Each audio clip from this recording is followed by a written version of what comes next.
नमस्कार. महाराष्ट्र ही ज्ञानवंतांची, विचारवंतांची आणि कर्तबगारांची भूमी आहे. महाराष्ट्राला हजारो वर्षाचा ऐतिहासिक, सांस्कृतिक, सामाजिक व वैचारिक असा समृद्ध वारसा लाभला आहे. हा वारसा असंख्य ज्ञानी, संशोधक, विचारवंत आणि संत महात्मे यांच्या योगदानातून निर्माण झाला आहे. हा वारसा आपल्याला जपायचा आहे. हे ज्ञान संकलित करायचे आहे आणि पुढच्या पिढ्यांपर्यंत पोचवायचे आहे. यातूनच या ज्ञानाचा उपयोग करून घेता येईल. तसेच ज्ञानाची अनेक नवनवीन क्षेत्रही खुली होतील. याच उद्देशाने ज्ञान भारतम हे राष्ट्रीय हस्तलिखित सर्वेक्षण अभियान दिनांक 16 मार्च 2026 पासून सुरू झाले आहे. या अभियानामध्ये आपला ऐतिहासिक ज्ञान वारसा व हस्तलिखितांचे जतन, संवर्धन आणि संगणकीकरण करणे या बाबी समाविष्ट आहेत. हस्तलिखित या व्याख्येमध्ये 75 वर्षापूर्वीची हाताने लिहिलेली पुस्तके, ग्रंथ अंतर्भूत आहेत. या हस्तलिखितांची भाषा व लिपी कोणतीही असू शकते.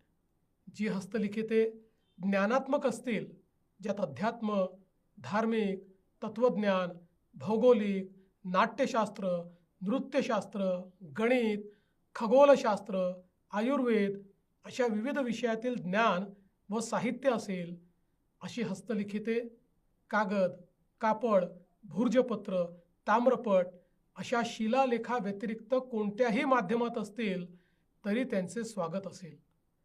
आपल्या स्वतःच्या वैयक्तिक संग्रहात अथवा विविध धार्मिक मठ, आश्रम, ग्रंथालय, संशोधन संस्था इत्यादी ठिकाणी असणारे हस्तलिखित संग्रह यांची या अभियानात नोंद व्हावी असे अपेक्षित आहे.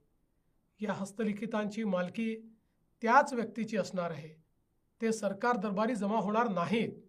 शासन स्वखर्चाने या हस्तलिखितांचे डिजिटायझेशन करून देणार आहे. हे महत्त्वाकांक्षी अभियान म्हणजे ज्ञानाच्या क्षेत्रात नक्कीच एक महत्त्वपूर्ण पाऊल ठरेल. प्रत्येकाने ऐतिहासिक राष्ट्रीय अभियानात सहभाग नोंदवावा असे आवाहन मी या निमित्ताने करतो. आपल्याकडे हस्तलिखिते असतील तर कृपया याबाबतची माहिती ज्ञान भारतम या मोबाईल ॲप्लिकेशनवर नोंदवा आणि प्राचीन ज्ञान जतन, संवर्धन, वहन व वृद्धिंगत करण्यासाठी सहकार्य करा. हे मोबाईल ॲप्लिकेशन ॲपल स्टोअर व गुगल प्ले स्टोअरवर उपलब्ध आहे. माननीय पंतप्रधान नरेंद्र मोदीजींच्या नेतृत्वात सांस्कृतिक मंत्रालयाच्या या उपक्रमात सर्वांनीच सहभागी व्हावे.